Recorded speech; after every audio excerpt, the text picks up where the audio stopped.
శ్రీమాత్రే నమ. జై గురు దత్తాత్రేయ నమ. ఈ వీడియోలో మనం మేషరాశి వారికి అదృష్టాన్ని కలిగించే గ్రహాలు ఏమిటి, అదే సమయంలో ఇబ్బంది పెట్టే గ్రహాలు ఏంటి, మనకి మహాదశ జరుగుతున్నప్పుడు ఆ దశ యోగిస్తుందా యోగించదా అని తెలుసుకోవడానికి ఈ వీడియో మనం చేయడం జరుగుతుంది. మరి మేషరాశి వారు ఏంటంటే సాధారణంగా వాళ్ళు ఒకే మాటకి కట్టుబడి ఉండడం, వారికి ఏదైనా నచ్చిందంటే ఇమీడియట్గా ఆ కార్యక్రమాన్ని చేయడం జరుగుతూ ఉంటుంది. ఏదైనా ఒక పనిని సాధించాలన్నా, ఒక కన్స్ట్రక్షన్ చేయాలన్నా వారి వల్ల మాత్రమే అవుతుంది. అందువల్ల ఏంటంటే మేషరాశికి రాశ్యాధిపతి కుజుడు. కుజుడు జాతకంలో బలంగా ఉంటేనే ఎవడైనా జీవితంలో ధనం సంపాదించగలడు, అలాగే జీవితంలో స్థిరపడడం జరుగుతూ ఉంటుంది. అటువంటి కుజుడు మేషరాశి వారికి అటు లగ్నాధిపతి రాశ్యాధిపతి అవ్వటం వల్ల మరి మేషరాశి వారి కుజుడు తన యొక్క దశ అంతర్దశల్లో శుభ ఫలితాన్ని ఇవ్వడం జరుగుతుంటుంది. అంటే మేషరాశి వారికి నెంబర్ 1గా కలిసి వచ్చే గ్రహం కుజగ్రహం. అయితే ఇదే కుజుడికి అష్టమాధిపత్యం కూడా ఉండడం వల్ల నిర్మోహమాటంగా జాతకుడు మంచి మార్గంలో వెళ్ళినప్పుడు మంచిగా తన యొక్క ఫలితం ఇవ్వడం జరుగుతూ ఉంటుంది. అక్రమ మార్గాల ద్వారా, చెడు పద్ధతుల ద్వారా ఇల్లీగల్గా వెళ్ళినప్పుడు ఖచ్చితంగా పనిష్మెంట్ కూడా ఇవ్వడం జరుగుతుంది.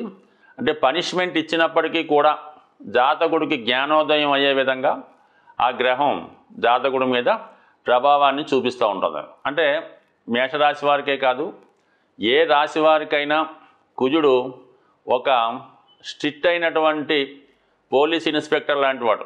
మీరు మంచి చేస్తే మంచి ఇస్తాడు, చెడు చేస్తే చెడిస్తాడు. ఇది గమనించుకొని మేషరాశి వారు ఆ కుజుడు యొక్క దశ అంతర్దశల్లో మరి మంచి మార్గంలో వెళ్ళినప్పుడు ఖచ్చితంగా రాణించే అవకాశం ఉంటుంది. దాని తర్వాత రవిగ్రహం అంటే 5వ స్థానాధిపతిగా, కోణాధిపతిగా, మరి పూర్వపుణ్య స్థానాధిపతిగా అత్యంత శుభగ్రహం రవిగ్రహం.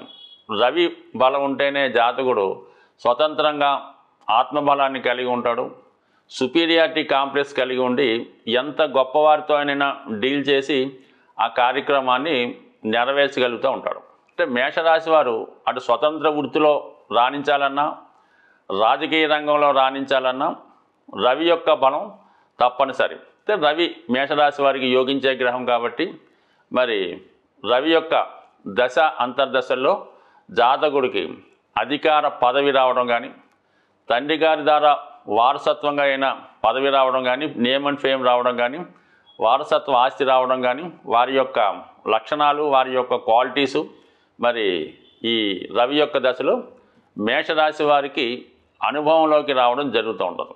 ఇది ఒక విధంగా రవి కూడా రాజ ప్లానెట్ అవ్వటం కాబట్టి జాతకుడు నిజాయితీగా వెళుతున్నప్పుడు మాత్రమే జాతకుడికి ప్రగతి రావడం జరుగుతూ ఉంటుంది. ఏమాత్రం చట్టానికి వ్యతిరేకంగా అంటే ప్రభుత్వానికి చెల్లించవలసినటువంటి పన్నులు ట్యాక్సులు ఎగ్గొట్టడం, అలాగే నిజాయితీగా అంటే చట్టానికి వ్యతిరేకంగా ప్రవర్తించడం వల్ల రవి దశలో కూడా జాతకుడు శిక్షించబడడం జరుగుతూ ఉంటుంది. అంటే మన యొక్క ఈ రాశి చక్రంలో ఈ నవగ్రహ ప్లానెట్స్ అంటే రవి ఏమో రాజు లాంటి వాడు, అందుకని కంపల్సరీగా రాజు తప్పు చేస్తే శిక్షించవలసిందే. కాబట్టి తన దశలో అయినా అంతర్దశలో అయినా ఎటువంటి మొగమాటం లేకుండా చెడ్డ పని చేసిన వారికి శిక్షించడం జరుగుతుంది. మంచి పని చేస్తే మాత్రం ఖచ్చితంగా వాళ్ళు అందరం ఎక్కుతారు. అదే కుజుడు సైన్యాధ్యక్షుడు. సైన్యాధ్యక్షుడు అంటే ప్రస్తుతం ఉన్నటువంటి లా అండ్ ఆర్డర్ అన్నమాట. ఇది కూడా సేమ్ అంతే. కాబట్టి మేషరాశి వారు కంపల్సరీగా యోగించే గ్రహాలు అయినప్పుడు కూడా రవి దశలోను కుజ దశలోను నిజాయితీగా స్వచ్ఛంగా ఉన్నప్పుడు మాత్రమే రాణించగలుగుతుంటారు. ఇక వీరికి అనుకూలించే 3వ గ్రహం మరి గురుగ్రహం. భాగ్యాధిపతిగా ఈ రాశి వారికి జీవితంలో స్థిరాన్ని ఇచ్చే గ్రహం గురుగ్రహం. గురువు భాగ్యాధిపతి అవ్వడం వల్ల జాతకుడు ఎక్కువగా ఈ దశలో హెల్పింగ్ నేచర్ కలిగి ఉండడం, మంచి విషయాలు కొత్త విషయాలు తెలుసుకోవడం, తనలో ఉన్నటువంటి సామర్థ్యాన్ని పెంచుకోవడం, దైవ మార్గంలో నడటం, పెద్దల యొక్క ఆచారాలు, మన సాంప్రదాయాల్ని, ధర్మాన్ని రక్షించడం, ఈ విధంగా మరి రవి దశలో జాతకుడు ఎక్కువగా వృద్ధిలోకి రావడం జరుగుతూ ఉంటుంది. అదే ఈ భాగ్యాధిపతికి వ్యయాధిపత్యం కూడా ఉండడం వల్ల ఇదే సమయంలో జాతకుడు సొంత ప్రాంతంలో కాకుండా ఏదైనా విదేశంలో కానీ దూర ప్రాంతంలో కానీ చక్కగా రాణించగలిగే అవకాశం ఉంటుంది. కాబట్టి మొత్తం మీద ఏంటంటే ఎటువంటి ఇబ్బంది పెట్టకుండా కేవలం జాతకుడికి మంచి మార్గంలో పెట్టుతూ అదృష్టాన్ని కలిగించే గ్రహం గురుగ్రహం. సో అందువలన ఏంటంటే ఈ మేషరాశి వారు గురువు యొక్క దశలో కానీ అంతర్దశలో కానీ వాళ్ళకి గురు కారకత్వాలైనటువంటి సంతానం, ధనం, జ్ఞానం, విజ్ఞానం సంపూర్ణంగా లభించడం జరుగుతూ ఉంటుంది. మరి కామన్గా ఈ ఉంగరాలు రత్నధారణ మీద ఇంట్రెస్ట్ ఉన్నవాళ్ళు ఈ 3 రత్నాలు కూడా ధరించవచ్చు. అంటే పగడం ధరించవచ్చు, కెంపు ధరించవచ్చు, అలాగే కనక పుష్యరాగం కూడా ధరించవచ్చు. అలాగే చంద్రుడు కూడా ఈ రాశి వారికి కొంతవరకు ఉపయోగించే గ్రహం. అంటే రవి ఎవరికైతే లాభిస్తాడో చంద్రుడు కూడా వారికి లాభిస్తూ ఉంటాడు. అయితే చంద్రుడు వృద్ధి చంద్రుడు, క్షీణ చంద్రుడు అది ఉండడం వల్ల చంద్రుడు ఉన్నటువంటి స్థాయిని బట్టి ఆధారపడి ఉంటుంది. కానీ చంద్రమహాదశ వరకు మేషరాశి వారికి సొంత గృహాన్ని, సొంత వాహనాన్ని, సుఖమైన జీవితాన్ని ఇవ్వడం జరుగుతూ ఉంటుంది. సబ్జెక్టు కండిషన్ ఏంటంటే చంద్రుడు కూడా ఇంచుమించుగా బలంగానే ఉండాలి. ఏమాత్రం అష్టమంలో ఉన్న, నీచ స్థితిలో ఉన్న జాతకుడు చాలా వరకు పొరపాట్లు చేయడం వల్ల, సరైన నిర్ణయాలు తీసుకోలేకపోవడం వల్ల చాలా వరకు నష్టపోవడం కూడా జరుగుతుంటుంది. కాబట్టి బట్ ఏదైనా మేషరాశి వారికి ఏ గ్రహం అయినా సరే బలంగా ఉన్నప్పుడు ఈ 4 గ్రహాల్లో అంటే కొంత ఇబ్బంది పెట్టినా చివరికి మాత్రం జాతకుడిని మంచి మార్గంలో పెట్టి రక్షించడం జరుగుతూ ఉంటుంది. ఇంకా బాగా ఇబ్బంది పెట్టే గ్రహం శని గ్రహం.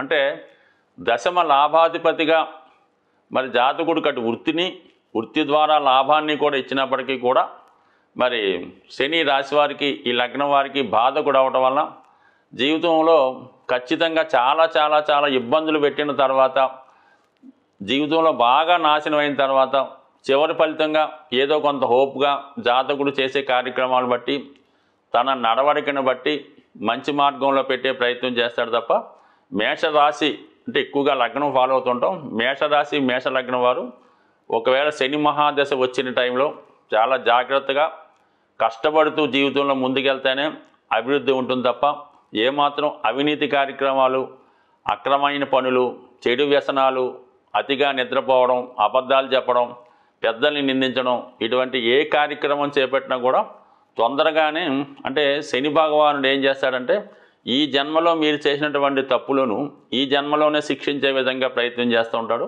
పైవెచ్చు బాధకుడు అవటం వల్ల ఏంటంటే ప్రతి క్షణం మిమ్మల్ని అనుసరిస్తూ ఒక పక్క లాభాన్ని ఇస్తూనే ఒక పక్క ఇబ్బంది పెట్టే గ్రహం శని గ్రహం. కాబట్టి అంటే శని గ్రహం మేషరాశి వారికి యోగించడు. అలాగే బుధ శుక్రగ్రహాలు, అలాగే ముఖ్యంగా శనితో పాటుగా రాహుగ్రహాన్ని కూడా మనం తీసుకోవాల్సి ఉంటుంది. అంటే రాహు ఎంతసేపు కూడా ఉన్నదాన్ని ఎక్కువ చేస్తుంటాడు. మీరు ఏదైనా ఒక మంచి కార్యక్రమం చేస్తూ ఉంటే దాన్ని చాలా పైకి తీసుకెళ్ళడం జరుగుతూ ఉంటుంది. ఏదైనా చెడు కార్యక్రమంలో పాల్గొంటే దాన్ని కూడా ఉన్నత స్థాయికి తీసుకెళ్ళడం జరుగుతూ ఉంటుంది. బట్ ఏదైనా బాగా పైకి తీసుకెళ్ళి కింద పడవేసే గ్రహం రాహుగ్రహం. అందువలన సాధారణంగా రాహుదశ జరుగుతున్నప్పుడు మేషలగ్నం వారు అక్రమ మార్గాల వైపు వెళ్ళటం, చెడు స్నేహాలు చేయడం, అన్యాయంగా ధనాన్ని సంపాదించడం జరుగుతూ ఉంటుంది. అయితే కొన్ని వృత్తుల్లో ఉన్న వాళ్ళకి సినిమా రంగం, సాఫ్ట్వేర్ రంగం, బ్లాక్ మార్కెట్, విష పదార్థాలు, మందులు తయారు చేసే వాళ్ళకి చాలా వరకు రాహుదశ యోగిస్తుంది. ఇంచుమించుగా లిక్కర్ పరిశ్రమ అంతా కూడా రాహుదశ జరుగుతున్నప్పుడు వాళ్ళకి బాగా యోగిస్తూ ఉంటుంది. అయితే చివరిలో మాత్రం ఖచ్చితంగా అది పనిష్మెంట్ ఇచ్చి ఏదో ఒక జైలు జీవితమో, అజ్ఞాతవాసమో, దీర్ఘకాలమైనటువంటి వ్యాధిలోకి నెట్టివేయడము జరుగుతుంటుంది. కాబట్టి ఎక్కువగా ఈ మేషరాశి వారు, మేషలగ్నం వారు రాహుదశ శని మహాదశలో జాగ్రత్తగా వ్యవహరించవలసి ఉంటుంది. బట్ ఏదైనా మేషరాశి వారు నిరంతరం హనుమాన్ చాలీసా పారాయణ వల్ల, ప్రతి శనివారం హనుమాన్ టెంపుల్కి వెళ్ళడం వల్ల జీవితంలో ఎదురయ్యే ఎటువంటి సమస్యలనైనా సరిదిద్దుకోవచ్చు. స్వస్తి.